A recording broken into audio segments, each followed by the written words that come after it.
From the News Channel 5 network, this is Urban Outlook.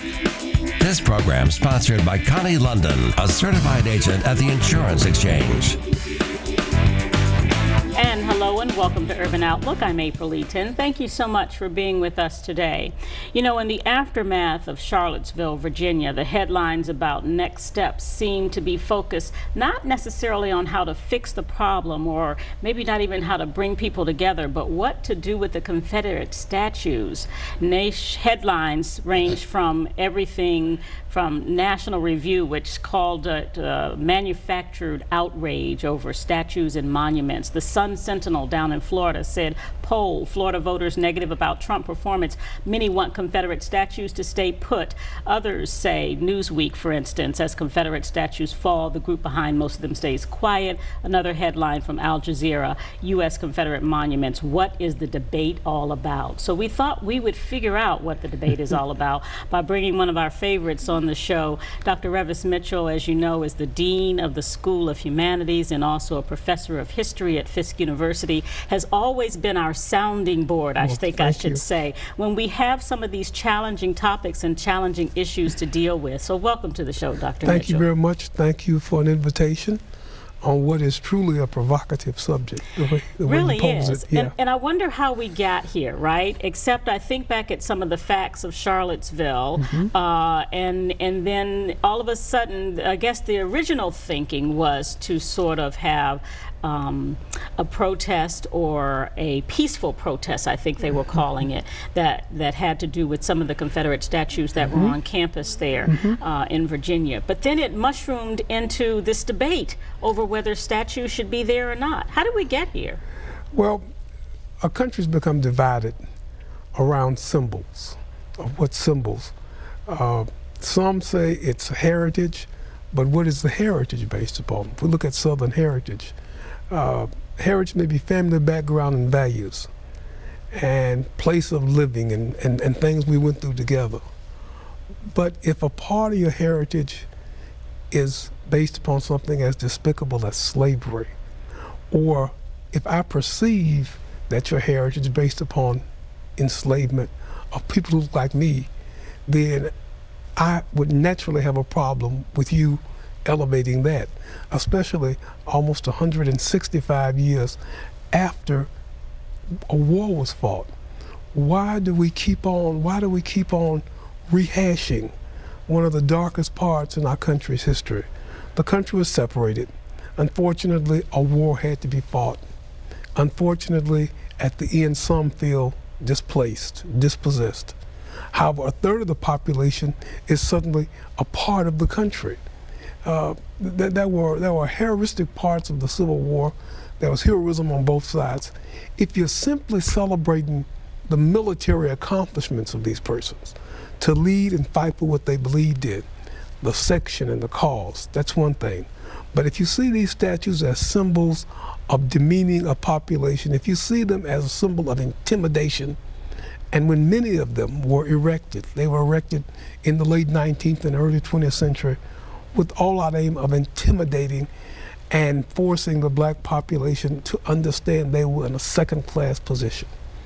If you think that celebrating a statue or a monument gives you preference to your race and gives you superiority and dominance over others, then it's natural, it's human. Such a real struggle. Charlottesville obviously was the touchstone to this new conversation, but I want to take a little bit of a look back. CBS News put together a piece that talked about what happened in Charlottesville and kind of brings us into where we are today. Take a look at this story from CBS and then we'll get back to Dr. Mitchell. Go home! Trouble flared again in Charlottesville's Emancipation Park. At the site of this weekend's violent protests, a man dressed in a Confederate uniform provoked visitors. Terrorists, go home! Virginia's governor has ordered a review of how police respond to rallies like the one that turned deadly when a white supremacist plowed his car into a crowd of counter-protesters.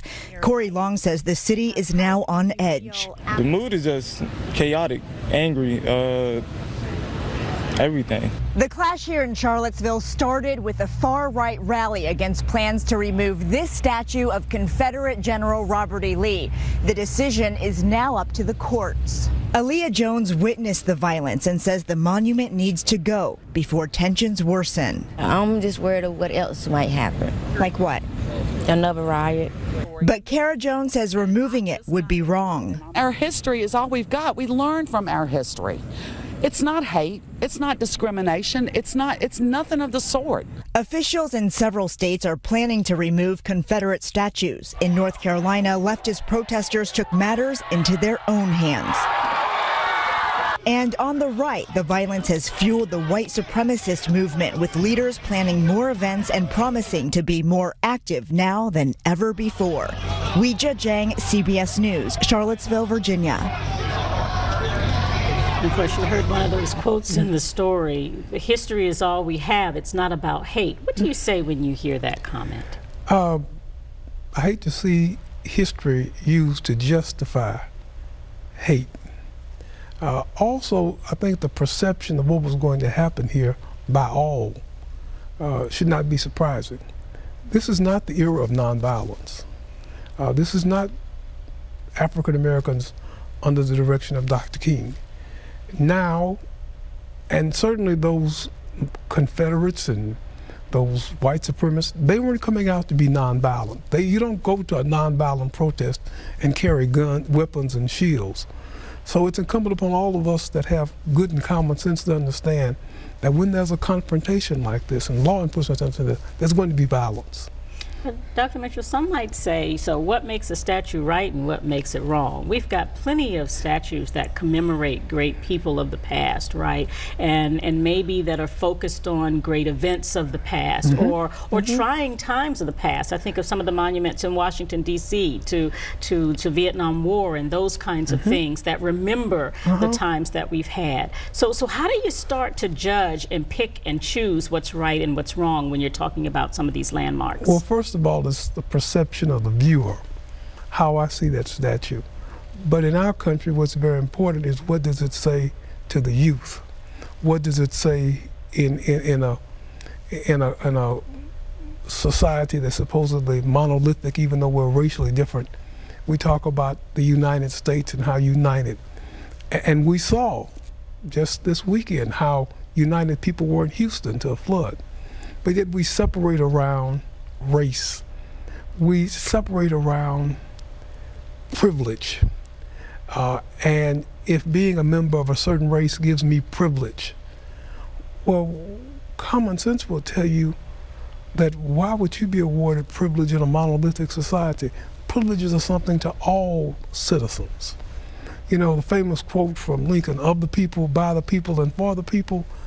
Now, we need to understand in this country that's for all people who are citizens, not of, by, and for one race. We learn that as students in school, but we forget about it. It's not acceptable at this point in the world for the United States, the leader of the free world, to have its people so hate each other based upon the past. It's just not acceptable. I think that all of this has certainly weakened our international leadership. We may be opening ourselves up for attempts at reaction and war against us, because it appears that our country is divided. The whole world sees that. Social media sees that. So the country's got to be very careful. We've got to be thoughtful. We've got to regulate ourselves. People have got to set aside feelings and grow from what happened. Set aside feelings of despair and hate. And also, you've got to realize that those who were once exploited will not be easily exploited or intimidated. And why should they be? Why should I be intimidated because of the color of my skin? Why should I be exploited? I often tell young African Americans that nobody's put as much into this country as my people did. Nobody's put as much. We were bought and sold to fashion the economy. They bought in the North and the South. The activities of slaves enriched the country. And once we were free, we were not made equal. And that's apparent right now. Two words are not synonymous. So hopefully, in an ideal world, we'll strive for a better world. We'll strive for a better place. We hopefully leave this world for our children better than we inherited the world. Let's take a quick break, and when we come back, we'll have more of this conversation about the Confederate statues, the things that are happening in this country. We'll be right back after this.